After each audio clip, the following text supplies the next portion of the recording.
Well, hello everybody, and welcome back to Chi Bear's Off-Grid Ways, a homestead in the desert.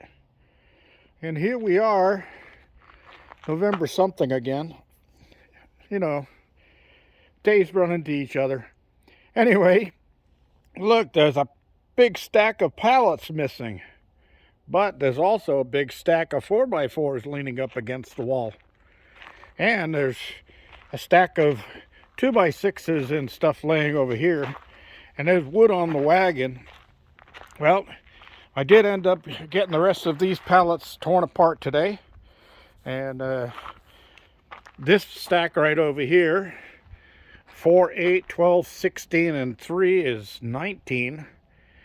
19, those are what I could consider class 1 lumber. Nice and straight. So a few little minor cracks and checks in them, but other than that, no big flaws.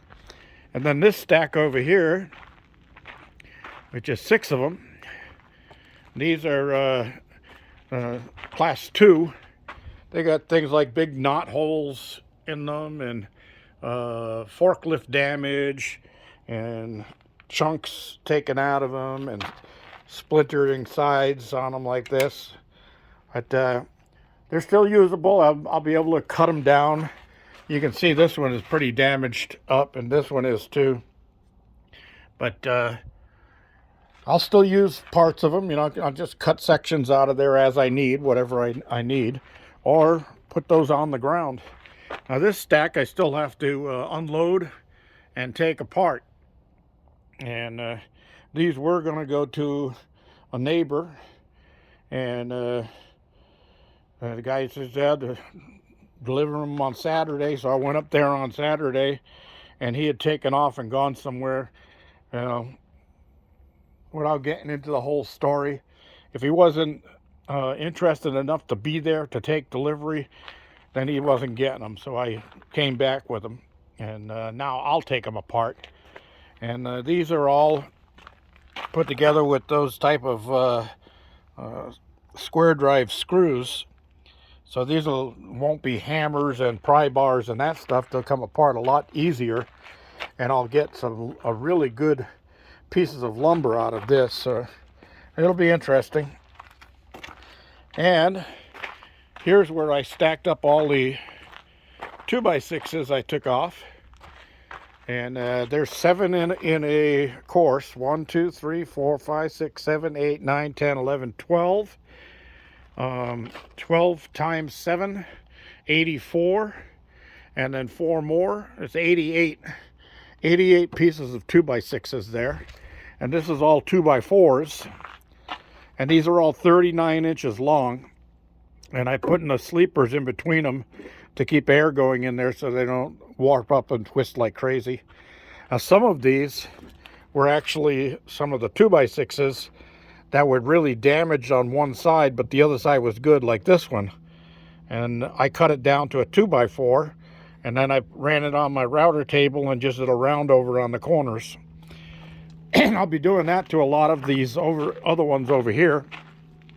I'm going to have to pull all the nails on these, and some of these are damaged pretty badly, but others are like this one. It's got a big scab taken out of it, but this side of it right here is still decent, so I cut that down to a 2x4. And then the other scrap that's broken and stuff that's not usable all went on the wagon here, and I'll be taking those over, setting up my little chop saw over on that table, and I'm going to cut all of these down to firewood size, stack them on the little cart here, and I'll take those down to the fire pit and stack them up and get ready for the winter fires, sitting outside looking at the stars. We're supposed to have some kind of a meteor shower going this month, and of course it's past the prime to see it, but there'll still be some out there. I did save all of the straps also, the metal straps, and those will come in handy. I do have a strapping machine and a crimp for these things. And I do have some of the little pieces that you put over them and to crimp them. So if I need to bale anything or hold things together for any reason, I'll use some of these for that. I got a bunch up there on the trailer too, but I mean on the ore cart. But yeah, I'll come up with a use for that stuff. Sometimes it's just holding something together. I mean, instead of buying Simpson ties, I can drive nails right through this with a nail gun. So I could, like if I'm going around a corner on putting two walls together, I can put a piece of metal around there and shoot them in and bind that corner so that it's stronger. Of course, most of my cabin is built with metal stud anyway, and drywall on the inside. And this siding that I used on the outside is fire resistant siding.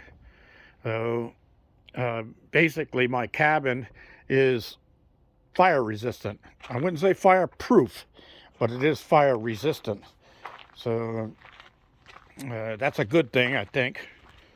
Anyway, coming down here, I did throw some stuff into the fire pit and some of the scraps that I had pulled off the wood and that stuff. So I might have a fire out here a little bit later.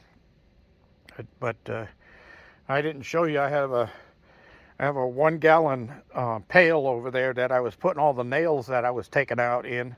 And in that 1 gallon pail, it's a little over half full. And it probably weighs a good 10 pounds. There were a lot of nails in there. You'd think that the guys that were building those pallets would get paid by the nail. Kind of strange. Anyway, that's all I got going on that stuff. And before I close this video off, I do want to do a little shout out to the Arizona High Desert Homestead. He's working hard to try to get up to his 1,000 subscribers so that he can monetize, and his subscribership has slowed down recently. Right now he's putting in or working on putting in an underground greenhouse, so you might want to hop over there and take a look at his channel. The name of the channel is Arizona High Desert Homestead. Take a look over there and subscribe. It doesn't cost you anything to subscribe to somebody's channel.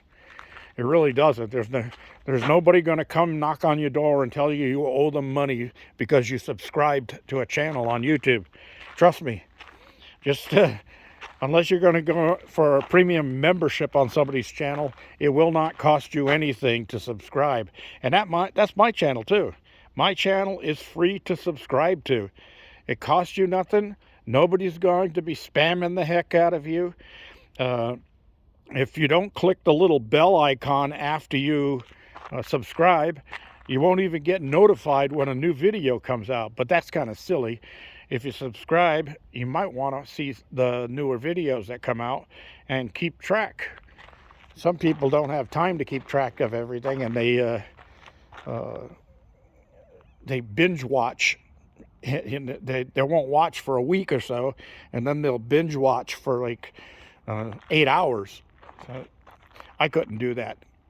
Anyway, looks like the pop-up is sold, and we're going through the arrangements now to get it moved out of here, and we'll see how that turns out. And I might have a topic for another video.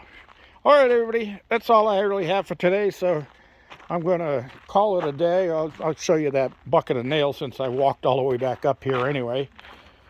There's that bucket of nails. And, oh yeah, I would say that's got to be maybe 12 pounds of nails right there. So pretty heavy little bucket. I might even put it on a scale and weigh it and see how much was in there. Thanks for joining me. Don't forget your thumbs up down there. Don't forget to subscribe and take a hop over to Arizona High Desert Homestead. Tell them G-Bear sent you. He's at 643 subs last time I checked. So you might want to see if you can make it up, add a few onto there and make it up to 700 at least. And show him that we care. Help him get along.